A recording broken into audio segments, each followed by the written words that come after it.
তো নমস্কার বন্ধুরা, আশা করি সবাই ভালো আছেন। তো বন্ধুরা, এখন আমি যে বিষয়টা নিয়ে কথা বলবো সেটা হচ্ছে স্ত্রী 2 বলে যে ছবিটা আসতে চলেছে 15ই আগস্ট। এটা স্পেশালি একটা হরর এবং কমেডি জনরার একটা ছবি হতে চলেছে।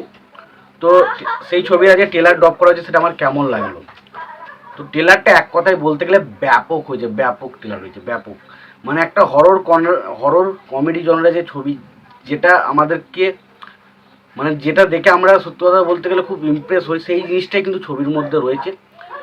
প্রত্যেকটা কমেডি দারুণভাবে ওয়ার্ক করেছে এবং তার পাশাপাশি যে কটা হরর সিন রাখা হয়েছে সেগুলো দেখে সত্যি ভয় লাগে। তো সত্যি কথা বলতে দারুণ একটা ছবি কিন্তু হতে চলেছে। এবং এই ছবির পরিচালক হচ্ছে অমর কৌশিক।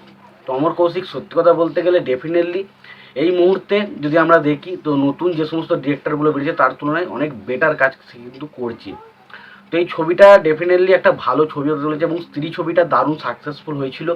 এবং তার পরবর্তী সময় আমরা ভেরিয়া দেখেছিলাম, বেশ ভালো একটা ছবি কাজ হয়েছিল, বিএফএক্সের কাজ দারুণ ছিল।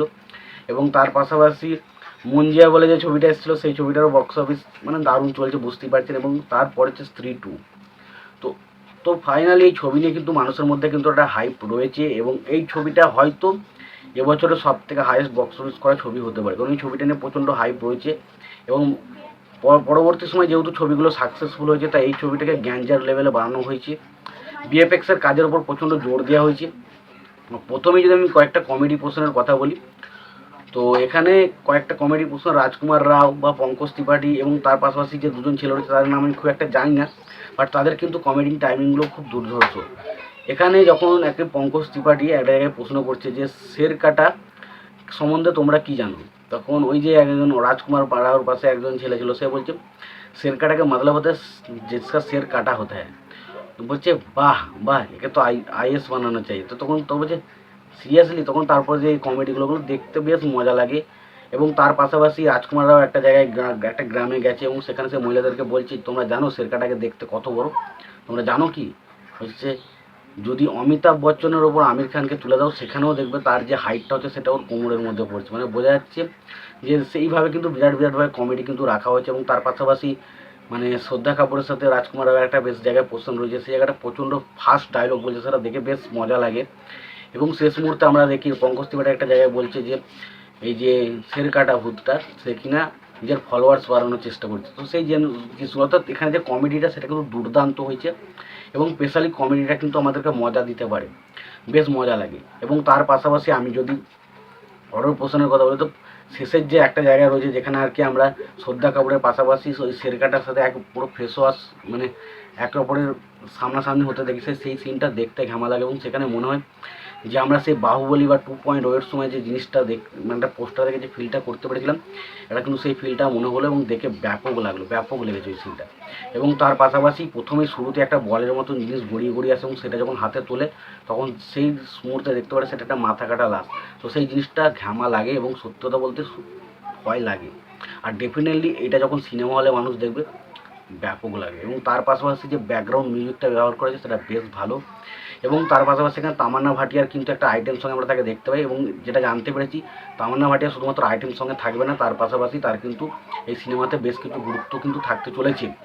এবার যদি আমরা আসি, দেখুন লাস্টে যে একজনকে মানে এই যে শের কাটার সাথে একজন যে লড়ছে, আমরা তো জানতে পেরেছি রাজকুমার রাও এই ছবি এই যে শের কাটা তার সাথে যুদ্ধ করবে এবং সে একটা রাজা হিসাবে আসছে। তারপর সেই জিনিসটা আমরা বুঝতে পারলাম যে এই যে শের কাটা সে স্ত্রীর পর তার এন্ট্রি হয় এবং সে প্রত্যেকটা গ্রামের প্রায় প্রত্যেকটা পুরুষকে প্রায় তার নিজের কন্ট্রোলের মধ্যে রাখে এবং তার পাশাপাশি সে প্রত্যেকটা মেয়েকে খুন করতে চাইছে।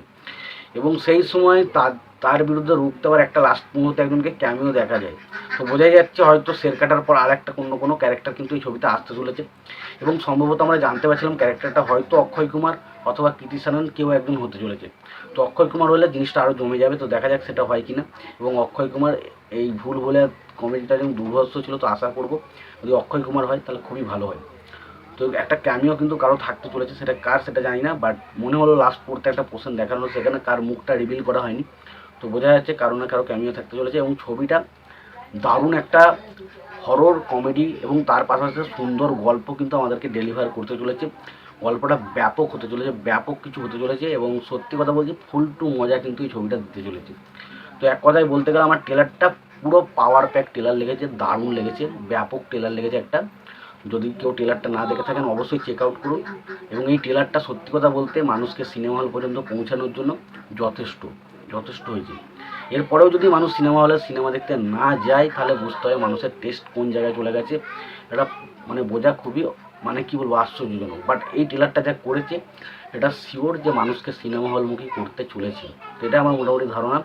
এবং ট্রেলারটা বেশ ভালো হয়েছে। তোমাদের কেমন লেগেছে অবশ্যই জানিও। ভিডিওটি যদি ভালো লেগে থাকে লাইক কমেন্ট শেয়ার করতে ভুলো না। চ্যানেলটা যদি নতুন হয়ে থাকে অবশ্যই চ্যানেল সাবস্ক্রাইব করে পাশে বেল আইকনটা অবশ্যই প্রেস করে দিও। ভালো থেকো, সুস্থ থেকো, দেখা হচ্ছে।